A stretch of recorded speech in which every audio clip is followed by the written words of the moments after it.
চিংড়ি দিয়ে কাঁচা কাঁঠালের এঁচড়।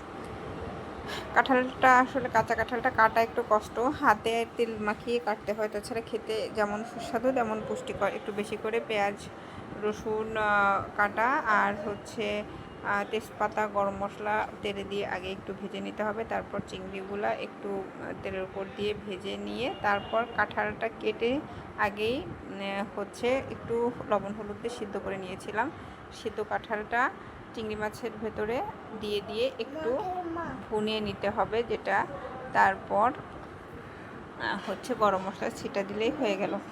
আসলে গরমের সময় রান্নাবান্নাটা বেশ কষ্টকর, কিন্তু তারপরেও প্রিয়জনের হাসি আর স্বাস্থ্যের কথা বিবেচনা করলে তখন আর কষ্টটাকে কষ্ট মনে হয় না। আসলে তখন তৃপ্তিটাই, প্রিয়জনের হাসি মাখা তৃপ্তিটাই আসলে বড় সবার কাছে, এটাই আর কি কথা। আর কাঁচা কাঁঠালের এঁচড় আসলে আমার খুবই প্রিয়, আর আমার পরিবারের সকল সদস্যরই সব কিছু ভালো লাগে।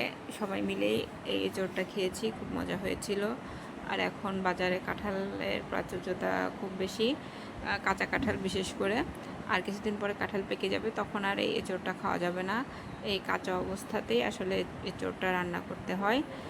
আর রান্নার শেষে একটু জিরা গুঁড়া এবং গরম মশলার গুঁড়া দিয়ে দিলেই হয়ে যাবে এঁচড়টা।